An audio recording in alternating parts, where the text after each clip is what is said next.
अब हम लोग लेक्चर नंबर 5 को देखेंगे। इस लेक्चर नंबर 5 में हम लोग देखेंगे कि domestication of plants and animals, जो हमारे मेसोलिथिक एज के जो लोग थे उन्होंने कैसे जानवरों को और पेड़ पौधों को पालतू, यहाँ पर पेड़ पौधों को पालतू का मतलब है कि वैसे पेड़ पौधे जो इनके लिए फायदेमंद थे उनको इन्होंने क्या किया, उनको उनकी मैंने रक्षा करनी शुरू की, और वैसे जानवर जो इनके लिए फायदेमंद थे उनको इन्होंने पालना शुरू किया। नहीं तो पहले क्या करते थे, पहले जंगलों को क्या करते थे, जैसे मान लेते हैं कि यहाँ पर रहे, यहाँ पर जंगलों को काट दिए, कुछ दिन यहाँ पर रहे और फिर कहीं अलग चले गए, तो ऐसे भी होते थे, यहाँ पर रहे, यहाँ पर रहकर जंगलों का प्रयोग किया, उसको फिर काट दिए चले गए, फिर वहाँ पर रहे काटे और जंगलों को फिर आगे चले गए। इस तरह का भी पहले खेती होता था। तो इसमें जो है यहाँ पर खेती करने का तो सवाल नहीं है, यहाँ पर है कि आपको बताना है कि इनको अब पता लग चुका था कि ये पेड़ जो है इनके लिए फ़ायदेमंद है, ये जानवर इनके लिए काफ़ी फ़ायदेमंद है, इनको पालतू बनाया जा सकता है क्योंकि ये जानवर इनकी रक्षा कर सकते हैं और इन पेड़ों से इनको बराबर फल मिलते रहेंगे। इसलिए वैसे वैसे चीज़ों को उन्होंने खुद सुरक्षा देनी शुरू कर दी और इनसे इनको फ़ायदे होने स्टार्ट हो गए। तो कहता है domestication began in the Mesolithic as, domestication जो है वो स्टार्ट हुआ आपको कब, मेसोलिथिक एज में स्टार्ट हुआ। The process of selecting and gradually training animals and arts of growing food is called domestication. अब हम डोमेस्टिकेशन कहते किसको है, तो डोमेस्टिकेशन हम उसको कहते हैं, अभी मैंने बताया कि जैसे उन जानवरों को पालना और उन जानवरों को वैसी वैसी चीज़ें हम ट्रेनिंग देने लगे, वैसी वैसी चीज़ें बताने लगे जो हमारे लिए और हमारे सिर्फ हमारे लिए फायदेमंद हो और वो हमारी रक्षा करे। पेड़ पौधे हैं तो वैसे वैसे पेड़ पौधों को हम सुरक्षित रखने लगे, प्रिजर्व करने लगे, ताकि ये जो है कुछ समय के लिए, कुछ वर्षों के लिए ये हमारी क्या करे, हमारी सेवा कर सके। यानी सेवा करने का मतलब इससे हम इनका फल फूल यूज कर सकें। तो ये कहीं ना कहीं डोमेस्टिकेशन का मीनिंग है। तो आप भी इसको अपने हिसाब से पढ़ सकते हैं, ऐसा नहीं है कि मैं जो बोला वही उसका मीनिंग हो सकता है, आप भी इसका अपना मीनिंग अपने अंदाज में लगा सकते हैं, अपने तरीके से लगा सकते हैं। आगे है कि मैंने डोमेस्टिकेशन जो पॉइंट था, डोमेस्टिकेशन जो टॉपिक था, उस डोमेस्टिकेशन टॉपिक को लिखकर उसके कुछ पॉइंट, कुछ सेंटेंसेस को लिखकर आपको समझाया। अब आगे हम समझते हैं the characteristics of this period where hunting and fishing settlement along rivers. देखिए इस समय का सबसे मुख्य जो था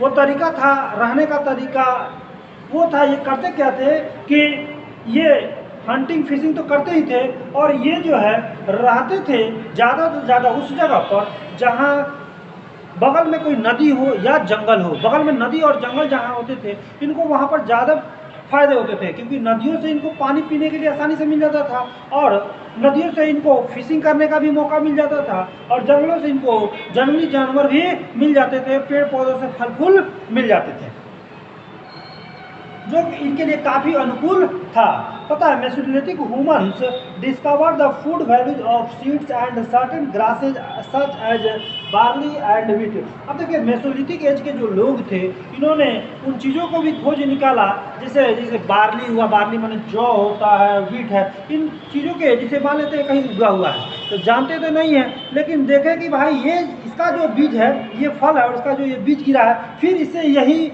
फल उपज गया, अर्थात ये जो है हमारे लिए फ़ायदेमंद है। तो इन्होंने इस बीजों का भी इन बीजों को अब क्या करने लगा कि इन बीजों का प्रयोग करने लगे खेती के रूप में, यानी खेती के रूप में कह सकते हैं आप, इनको फिर से ये उगाने का काम करने लगे, ठीक है ना।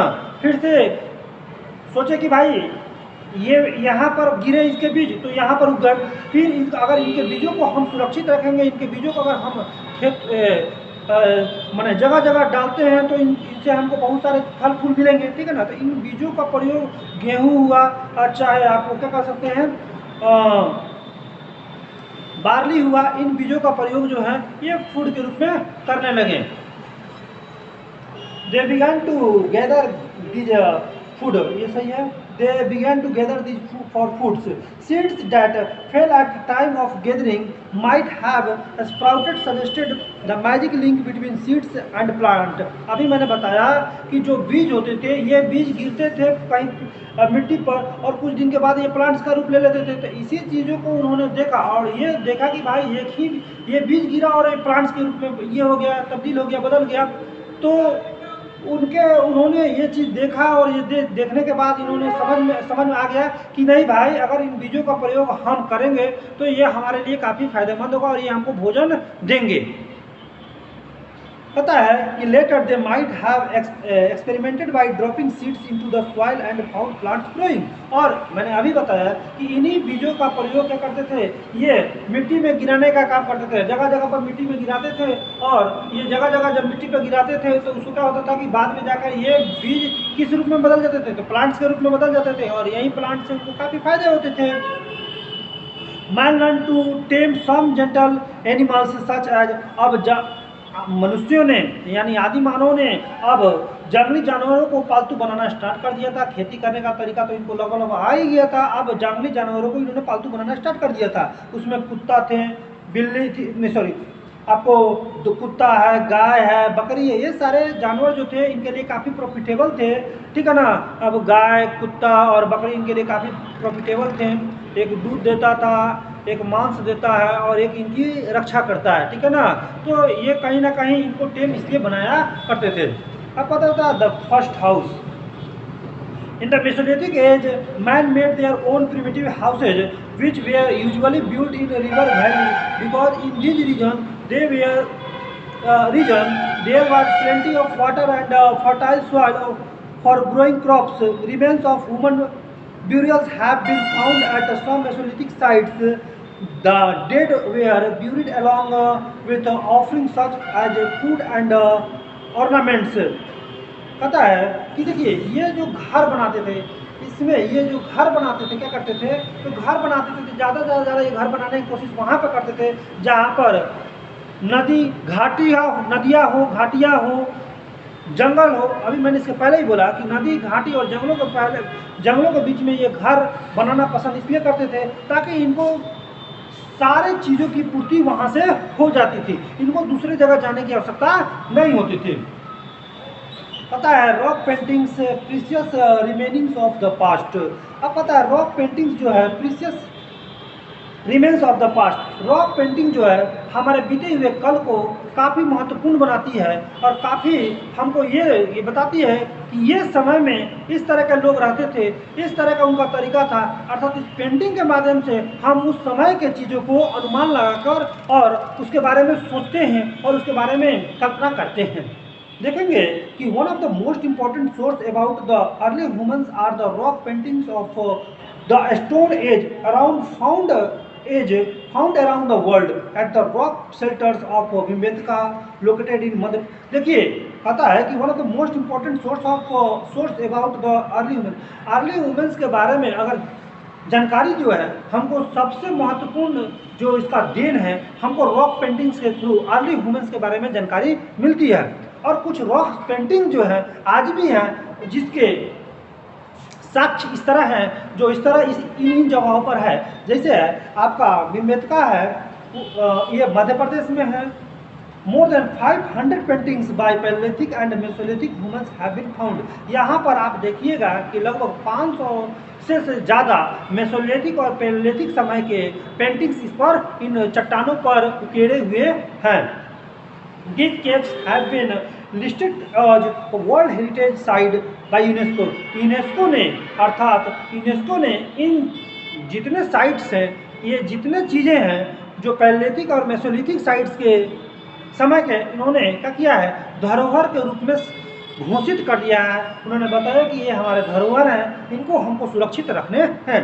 पता है in most of these paintings animals have been shown separately as part of hunting skills or running after hunters. Birds, fish, lizards, crabs, frogs and scorpions have also been drawn. Some paintings also show men and women. Red and white were the most widely used colors। देखिए आपको बताए जाते हैं कि in most these paintings animals have, in paintings में आपको दिखाए जाएंगे कि कैसे मनुष्य जो है ये मेसोलिथिक और पैलेलिथिक एज के जो मानव हैं वो कैसे जानवरों को दौड़ा कर मारते हैं, उनका शिकार करते हैं। और इन पेंटिंग्स में भिन्न भिन्न प्रकार के जानवर, जैसे हो गया आपको एलिफेंट हो गया, गोट्स हो गया, फ्रॉग हो गया, स्कॉर्पियंस हो गया, बर्ड्स हो गया, इन जानवरों के चित्र आपको पत्थरों पर उकेरे गए हैं। महिलाओं के और पुरुषों के चित्र पत्थरों चट्टानों पर उकेरे गए हैं। और उस समय जो कलर का प्रयोग किया जाता था वो कलर जो था वो मुख्य रूप से आपको रेड और वाइट कलर हुआ करते थे। ये जो है आपका चैप्टर आज खत्म हो गया। इसका क्वेश्चन आंसर जो है आपको PDF के थ्रू आपको मिल जाएगा। नेक्स्ट चैप्टर 3 जो है हम लोग इसके बाद पढ़ेंगे। Thank you.